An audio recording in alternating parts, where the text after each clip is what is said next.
Now, at this time, I think it's appropriate for me to introduce the Secretary of State for Business, Innovation and Skills. That also includes universities, although it's not in the title. The Right Honourable Vince Cable. Vince is someone who knows all about the importance of access. Vince, like me, went to a grammar school and then on to Cambridge, where he was president of the union, and then on to do a doctorate at Glasgow. A career has included being a government advisor, chief economist at Shell, so he's been in the private sector, and he's the Liberal Democrat MP for Twickenham, and that's what led to his current position. Within the government, he has been described as the moral centre of the coalition. So, Vince, I'm not sure that always endears you to other members of the government, but we would appreciate some morality today, I think. Vince just got back from Russia. When we were chatting earlier, I said, I went to Russia 25 years ago. If you got back from Russia in one piece in those days, you thought you were lucky. But Vince, I think, tells me things have cleaned up there a bit. Vince, over to you. Thank you.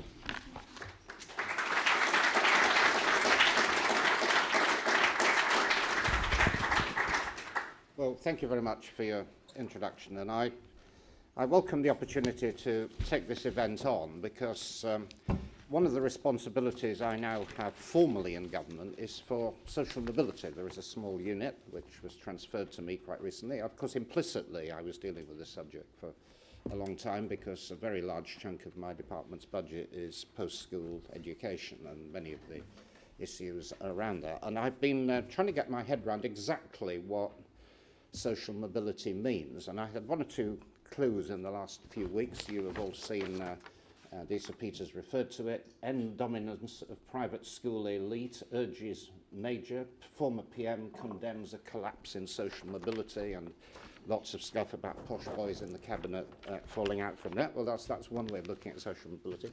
And then, slightly less headline grabbing, but nonetheless important, we have a man in government called the Social Mobility Czar. Alan Milburn was a former Secretary of State, who talks about the fact that families with above average income are now set to enjoy a worse standard of living as adults than their mothers or fathers. And it occurred to me, sort of reflecting a little bit on those two observations, that within this broad heading of social mobility, we're actually talking about somewhat different things. I mean, John Major's talking about mobility within a lifetime, within a generation, whereas Alan Milburn is talking about intergeneration mobilities. Is a bit different. And if you're John Major, of course, you're worrying about educational opportunities, barriers of discrimination, status, things of this kind. If you're worried about intergenerational mobility, you're probably most worried of all about assets. Indeed, Bill Gates, one of the richest people in the world, has, I think, often argued that probably the best solution to the problem of intergenerational mobility is pretty stiff inheritance tax. He tries to apply this to his own family and refuses to give his own children any money. So, distribution of assets between generations, and of course that can include cultural and intellectual assets as well as money and property, is one thing, whereas barriers to mobility within our lifetime is a slightly different concept. And it occurred to me that we use this phrase, social mobility, in a rather sloppy way often, and covering a multitude of different things, and that's one distinction, but there are others as well. It's always struck me that we always talk about upward social mobility, we never talk about downward social mobility. But clearly, if you are in favour of more social mobility, we would be in favour of, presumably, more old Etonians dropping out and becoming lavatory cleaners, or whatever you do if you become downwardly mobile. I don't recall any progressive head teacher of a private school standing up and saying, my school is making a really big contribution to social mobility. We've got more dropouts this year than last year. But of course, I say that slightly facetiously, but if you really believe in social mobility, downward mobility is the corollary of upward mobility. It's a relative phenomenon. That's always been understood by revolutionaries. The most socially mobile country in the world, it was probably the most horrible, was Mao's China. Anybody who had any connection with the ruling elite or the previous ruling elite was sent off to work amongst the pigs in the countryside. That was real social mobility. It's not necessarily a very pleasant society, but that was, he understood what social mobility was about. It's about moving down as well as up. Another, I think, sort of confusion that we often make is the difference between what I think sociologists call long-range mobility and short-range mobility. John Major was talking about people who probably, as in his case, aspired to move from a very humble background to becoming Prime Minister or perhaps head of a company. But I suspect that for most people that isn't how we see social mobility at all. I grew up in a family, but probably a little like Sir Peter's here. And my father was probably the most ambitious person I've ever met in my life. He was obsessed by social mobility. Getting on in life was his mantra. And we had it morning, afternoon and night. But for him, the most important events in his life, and he was somebody who had, like my mother, left school at 15 to work in a factory, the most important event in his life was the day we moved from a terrace house to a semi-detached house. And probably the second most important day in his life was when he no longer had to go to work in overalls and went in a suit. That was social mobility, and it meant something, and that's probably what matters to millions and millions of people. So although we might obsess about the number of old Etonians in the cabinet, I suspect that's not what social mobility really means for most people. So I think we need to be conceptually clearer when we talk about social mobility, what is exactly we're trying to measure, because we may come to rather different conclusions. I think the other thing I've been trying to get clear in my mind are what are the interventions that really matter. And I'm not clear that the academic literature is totally clear on this.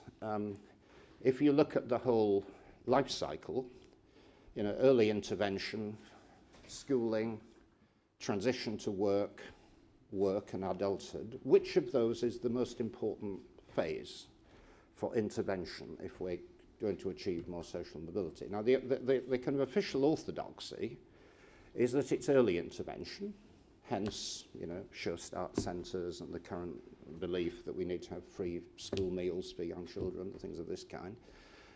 But my very brilliant colleague, University Minister David Willits, would say this is complete nonsense. Actually, what really matters is the opportunity to get higher education or comparable qualifications in FE. That's what really matters. I don't know what the answer is. I'm a policymaker. I've spent most of my life thinking about economics.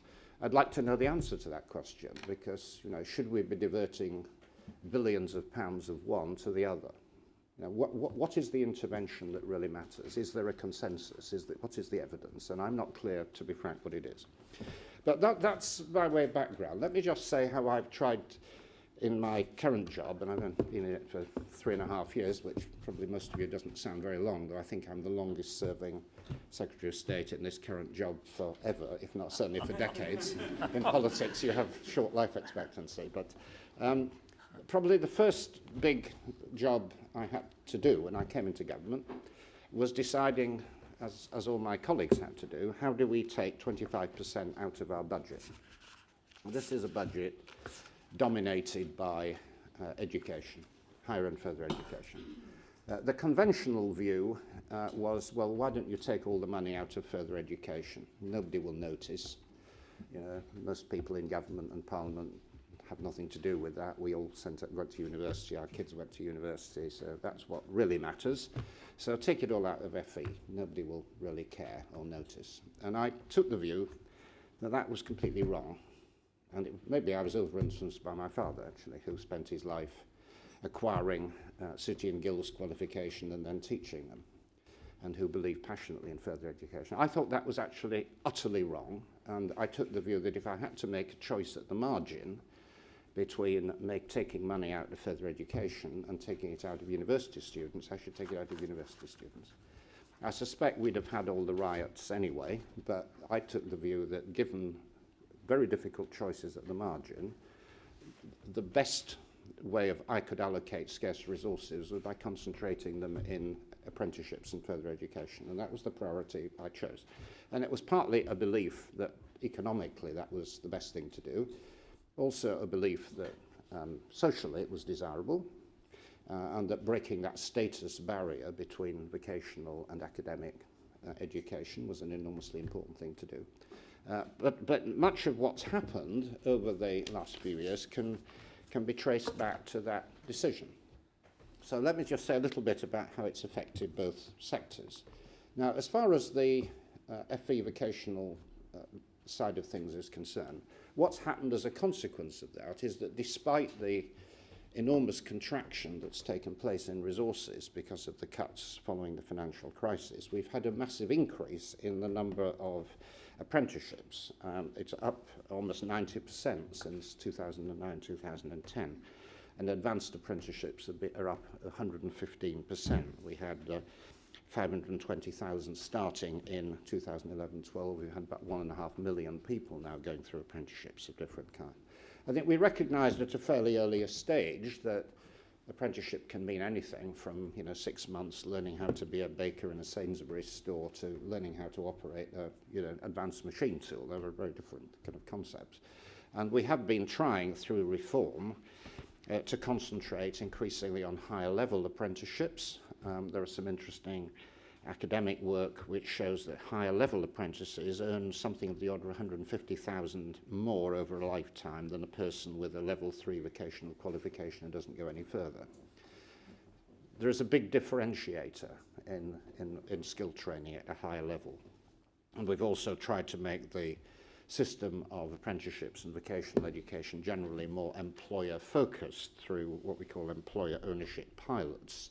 And this is having an effect of considerably raising the demand for young people to go into this career route. So that's the choice that I've made, and it's at least partly governed by an awareness of social mobility. The work we've done suggests that 1/3 of all apprentices come from disadvantaged background.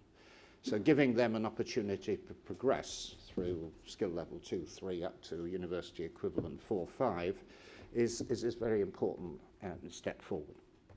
So that's one aspect of policy. The other aspect of policy has been what's applied to higher education, and all the evidence we have is that having a higher education qualification does matter a great deal to your personal life chances. An average graduate earns 100k more over a lifetime net of tax, fee taxation, come back to that in a minute, than a person with 2 A-level equivalent. And the benefits to women are considerably more than to men. It's about 230k as against 160k for a comparable measure. We also, the evidence tends to suggest too that there's a much greater degree of employability for a graduate qualification. 2008-2009 graduates in work, 86% were in work at 3.5 years after graduating, considerably more than those who hadn't been through a university course. Now, how does that relate to the policies that we've adopted? We're faced with extreme financial pressures. We opted to increase the so-called fee loan system, tuition fees in popular language, up to 9,000, immensely unpopular, including, I think, with the Lampel Trust. We got a lot of criticism. We had students who were very angry. Sutton Trust, sorry. Sorry, wrong trust. but we're now in a position 2 years later to look at the consequences of it. The application rate for English, this is an English policy, not a Scottish policy, 18-year-olds is the second highest ever. It's fractionally lower than the peak. And for disadvantaged areas, we've got the highest ever proportion of 18-year-olds going to university. Now, these conclusions, I mean, they're preliminary and it's only 2 years, are completely contrary to what was predicted at the time. It was predicted at the time that, of course, students would be deterred by, quote, debt, and that those from poor backgrounds would be deterred more than everybody else, and the opposite has happened. And I think the reason this has happened is that we have been successful, at least so far, which is a short-term trend, it may change. We've been successful so far in explaining that what we have in fact introduced, despite the rhetoric, is a form of graduate taxation. Nobody pays fees up front when they go to university. In fact, nobody pays now. They used to pay for part-time courses. Nobody pays. They pay later in life depending on their income, and you have to earn over 21,000 to pay. And you pay at 9p in the pound. It's effectively a supplement to income tax. And as a result of an enormous amount of explanation of young people in schools, that point, I think, is now properly understood, that we don't have an American-style fee-based system. We effectively have a graduate tax system, though we use different language, and the consequences have therefore been much more benign than those that were predicted at the time. However, we recognise that alongside that issue, we still have a major problem of social mobility in the UK, and much of it centring on higher education. That there are big barriers to disadvantaged children, and particularly in the more selective institutions. I think we all now recognise that this has nothing to do with crude discrimination and issues of this kind that were once alleged. A great deal of work has now gone into this. We have a complex and indeed very expensive programme of support for participation. Under the access agreements that were reached with universities to promote social mobility, something of the order of 700 million will be spent in 2017 as against 440 million in 2011-12. And the evidence we have suggests that the best way of utilising these resources and the best way of encouraging social mobility in the higher education sector are things like outreach, trying to explain to children from disadvantaged background what they have to do to prepare themselves for entrance to a selective university, doing the right combination of GCSEs and A-levels, for example, much more effective than bursaries, and even more effective than fee waivers that appear to have very little impact. That targeted, sustained outreach is much more effective than one-off activities, so working with children over a prolonged period of time, as some of the best access programs do, are what really works. But this is work in progress, and as Sir Peter said, Les Ebden, who is in charge of OFFA, which is the access regulator, will, I think, be talking to you later and drawing the various threads together. Perhaps just in conclusion, just refer to the area where we have pretty much a nil return and where the trends are pretty adverse. And this is the point that's been highlighted by Alan Milburn, which is that there is undoubtedly major access barriers now to postgraduate education. And this matters because growing numbers of professions use a postgraduate qualification as access. And all the evidence suggests that something of the order of 3/4 of all postgraduate students self-finance. They don't have access to student maintenance support, and they don't have access to the fee loan system either. So it is largely self-financing. And this, we do recognise that this is a significant barrier to social mobility. We recognise it. There's not a great deal we could do about it, given the limited funding we have, but we are launching a pilot in 2015-16 to try to boost progression to postgraduate courses amongst underprivileged groups. David Willits is meeting the banks to try to devise a loan scheme to help people progress through postgraduate education, and we want to improve the evidence base, and maybe you can help us in all of that. So that's all I want to say. Just to summarise, I think somebody who's come to the social mobility responsibilities in government quite recently, I do want a bit more clarity about what exactly it means. It's a concept we throw around rather loosely. I think I would like to see more evidence on what stage of the life cycle the interventions produce the best result. And I think in terms of what we're doing in government, I think the emphasis on FE and vocational education apprenticeships has been right. But again, I'm interested in the analysis of that. I think what we did on the fee loan system was difficult and unpopular, but I think has been at least partially vindicated. And I think we do recognise that there's an awful lot more to be done, not just with postgraduates, but with improving access to selective colleges. But thank you very much.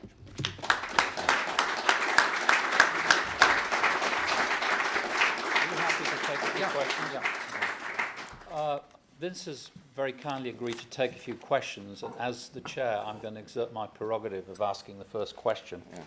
My father, rather like your father, my father after the war, fought in the war, after the war, had left Vienna as a schoolboy, fought in the war, after the war, had no qualifications, so he held down a full-time job, and he went to night school, and he got his HNC, and rather like your father, he ended up teaching in a technical college for a while, and then he became an engineer. But I'm leading on to, you've talked about young students, and you're right, the numbers are, haven't fallen off much. I mean, it's pretty flat. There hasn't been a big, although we can debate that. But as you well know, about 40% of students are part-time and mature students, and they have literally fallen off a cliff since these new fees came in. I mean, they're down huge amounts. So I just wanted to know your comments on that, because I think that is a big social mobility issue, is people studying part-time and mature students coming back into study, and they really have been hit. So, yes, you're right, and it is I should have mentioned it, and it is a big source of concern. There has been a substantial drop in part-timers and in adults. They're not quite the same thing. They're overlapping. No, they're separate. Yeah, exactly. Yeah. And you're right. I'm not sure that it is due to the introduction. I mean, the 9,000 fees issue purely related to full-time undergraduates. It didn't relate to part-timers. And in fact, the part-timers now have access to those loans in a way that they didn't before. I mean, actually, one of the things that was already beginning to deter part-time students, that they had to pay the fees. They've always had to pay the fees. That wasn't new. And they had to pay them without the assistance of any form of loans. So, but anyway, I don't want to argue about who was right and who was wrong in the past. We do recognise that it's currently a major source of concern. It may well be that the way we're going to get through this is by improving access to higher education through further education colleges. That's something we're allowing freedom from numbers control, for example, and that's one way in. The expansion of MOOCs, the online learning systems, if we can get a model of that through the Open University or elsewhere that works better for people who are working part-time and in evenings, that will certainly help. But Sir Peter's point is perfectly valid, that for a combination of reasons, the big failure at the moment is in the part-time adult sector. Can I take 3 questions at a time, and then please would you keep them brief, not make speeches, please, and tell us who you are. So, and then Vince, anyone like to ask a question? Yes. Thank you. Graham Atherton, Access HE in London. Just like to ask Vince about collaboration. How important do you think collaboration is between HEIs and others in the area of access, and what do you think the government can do to encourage greater collaboration? Okay, that was nice and short. Collaboration with whom? Well, between HEIs, between student unions. I mean, your views on what collaboration means now. I mean, I used to work for Aim Higher, and collaboration meant something then. It might mean something different now. I'm interested in what your view is. Yes, we certainly don't want a confrontational approach. If we can involve the student unions, so much the better. I think, although there has been a lot of conflict in rhetoric, actually I find the student unions actually very understanding and supportive for the most part, and we work very well with them. They've played a very useful role in explaining how this new system works, actually. If we hadn't had them on board, it would have been much more difficult. So yes, that kind of collaboration. I think the one area of collaboration that has not worked well, and where an awful lot more effort's needed, is in relation to work with employers. I think if you remember the original vision going back 20 years, Deering and so on, was that we would have a tripartite system in which government, individuals and companies would fund higher education. Of course, the companies don't and haven't, except indirectly through taxes. And what we would like to do is to see a big recovery of apprenticeship, of sandwich schemes of the kind that were quite common when Peter and I were at school and college. We're beginning to see a few examples of that. Some companies are financing and paying the fees for specific courses in engineering and accountancy. I'd like to see much, much more of that. Another question? And the comparisons of, Sorry, who is it? Steve Jones, University of Manchester. All right. Yep. The comparisons often made between student loan repayments and income tax, but there is a difference in that with income tax, the more you earn over the course of your life, the more you'll pay back. But with student loan repayments, very high earners pay less interest, and therefore in terms of their lifetime repayments, they could be lower. Do you think that has consequences for social mobility? I don't quite follow that. I mean, the higher the income you get above 21,000, it's proportional rather than progressive. It's 9p.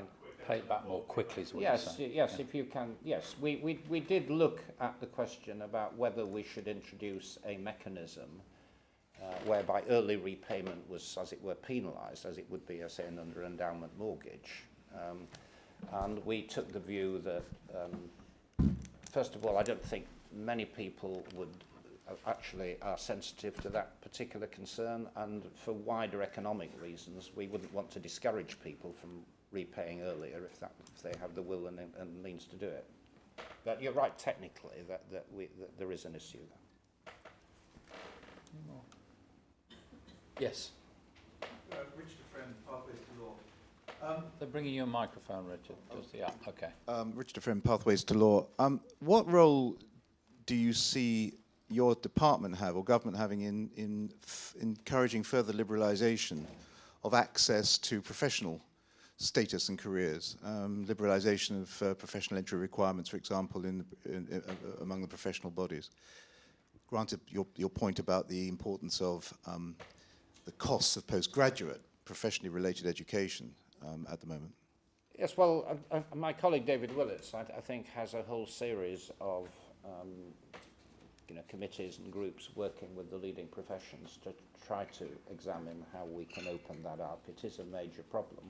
I think the problem is it's probably a bit lower down than the top professions. It's the idea that in order to be a police officer or a nurse, you have to have a degree. I mean, that is just qualification inflation, basically. I mean, you could argue there is some qualitative improvement associated with it, but arguably not. And I think in a way, we've passed that barrier. It's very difficult to degraduate, or whatever the word is, those sort of big professions of that kind. But that partly explains why we now have 40% people going to university rather than the 10% which Sir Peter and I experienced, that for a whole lot of fairly standard professions, not say elite professions, a degree is a basic qualification. But we are conscious in some areas like accountancy and elsewhere that the qualifications appear to be superfluous, and trying to persuade the professional associations to relax them. More questions? Oh, at the back there, yeah. It's slightly off topic, Vince, but the NAO this morning has said that household utility bills are expected to rise well above the rate of inflation until at least 2030, but the government hasn't fully calculated the impact on consumers. What do you say to that?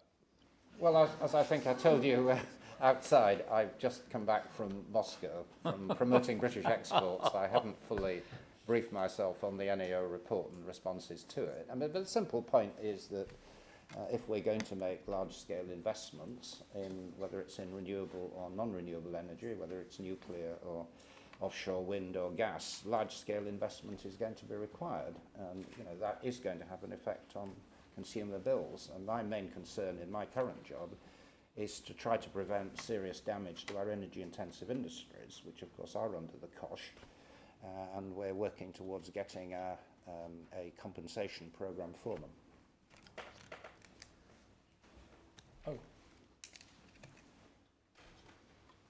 Tessa Stone, the Brightside Trust. With your new social mobility hat on, this is more a plea than a question. We know that the ongoing demise of careers guidance in schools is going to have an increasing impact on disadvantaged young people as they have to make ever more difficult decisions about progression. If we supply you with enough evidence, will you help us in our quest to get the Department for Education to understand that? Well, it's not escaped our attention so far, and it hasn't escaped Michael Gove's attention either. It's something we discuss quite frequently. I mean, we have tried to move away from the connections system, the old programme, which I think research suggested wasn't very effective, but I may be, you can correct me if I'm wrong. And we tried to create instead an all-age career service right the way through. I think there is some recognition that the post-school career service, which is now being put in place, which is mainly, of course, website-based, is a considerable improvement on what went before, but that there are problems with a lot of schools who are not engaging with careers at all. And you are right that there is a problem there.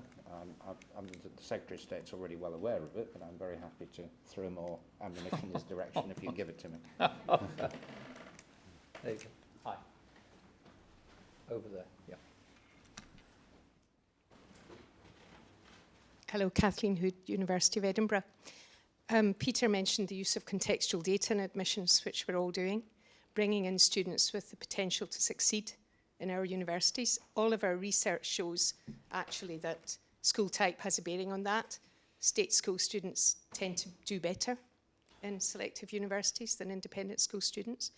Why then, to follow up Richard's point, in terms of bringing people in possibly at the lower end of our offer-making scale, coming out with 2-1s or 1s from our universities, are the doors to professions closed simply because blue chip companies continue to use the UCAS tariff and our students are sifted out by a computer in the first sift? Well, I mean, one of Les Ebden's objectives is to encourage the use of contextual data in admissions. This often works in very subtle ways, actually. I mean, somebody was pointing out, I hadn't really fully appreciated this, that under our new policy of giving selective universities freedom from numbers control, they can recruit ABB, AAB. What actually matters is the subjects where the qualifications were obtained at GCSE or AS level. And there's a lot of state schools simply don't realise that. And that it's the independent sector where they do realise exactly what combination of subjects you should choose to get admission to selective university. So even if you've got AA and a B, if you've got the wrong combination of subjects, you don't get in, and particularly in highly competitive areas like medicine. So, contextual data as a mechanism for overcoming that kind of hidden bias is very useful, and Les Ebden will explain later today what progress he's making in getting it utilised. Do you want to take a couple more? Or Yeah, you happy? Sure. There's some more. Yep. Hi there. I'm Jonathan Sobchik from the Brilliant Club. I was wondering if you could let us know if you think the remit for universities and further education sits better in the DFE or in BIS. No, I think the system we've got at the moment has a lot of attractions, including attractions to universities. I think there was initially a certain amount of resistance in universities, being lumped with, quote, business. But I think that's changed quite remarkably over the last 4 or 5 years. It was set up in 2008, 2009. I think the universities now accept and indeed make a virtue of the fact that they're economically important.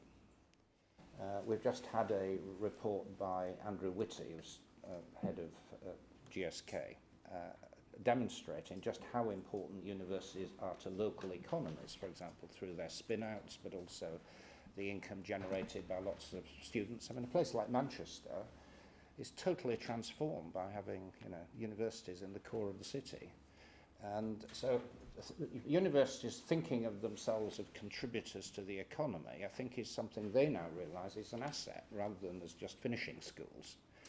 And we've actually gone further than that, and we now accept that universities are probably one of our major export industries because of overseas students and overseas campuses and so on. And I think certainly the more far-sighted university heads really appreciate the fact that they are now seen as core to economic success, as I say, and not just places where you take people with A levels and finish them off.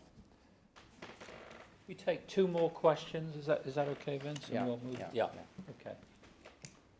Over there.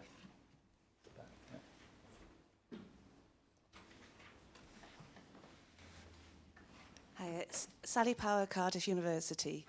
And I'm just interested in what your thoughts are about the fact that the 4 nations now have increasingly distinctive not only education systems, but higher education systems, and the implications of that for social mobility.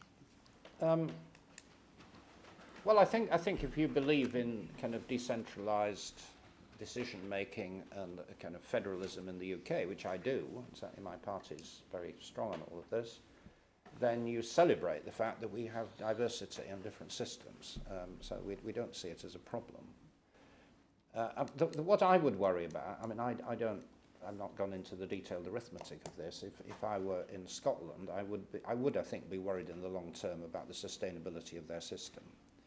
That if you are totally dependent on state funding and you are in an environment of, financial scarcity, if oil prices fell, for example, radically, how would you continue to fund higher education? You're very much subject to the vagaries of government. But then, so far, their system is working, and our system is working in a different way. So I think the answer to your question is, it's not something that keeps me awake at night. I think having diversity and two systems working in parallel and competing is actually a virtue, and we'll see over a longer term period which is the most sustainable model. Lee, one last question. Yeah, you spoke about social mobility in a lot of different ways, I think, which we would agree with. But I just wanted to ask you, at the top end, in terms of cabinets and judges, do you not believe that they should represent the society, the people that they serve? Well, they should. I think I'm probably one of the very few people in the cabinet who didn't go to a top school and wasn't a millionaire. But so I suppose I would be tempted to join the Sir John Major tirade. But actually, they are slightly different. I mean, there are members of the cabinet who were self-made millionaires, and there are some who are old Etonians. So they're rather different things. And having a general gripe about privilege and top people isn't, I think, probably terribly helpful. I think the legal profession has sort of understood this issue. I have a son as a QC, and he tells me in sort of graphic detail about all these exams and tests he now has to sit if he wants to become a judge. And it's, the fact that you've done things the traditional route and no longer count. The weighting is quite different.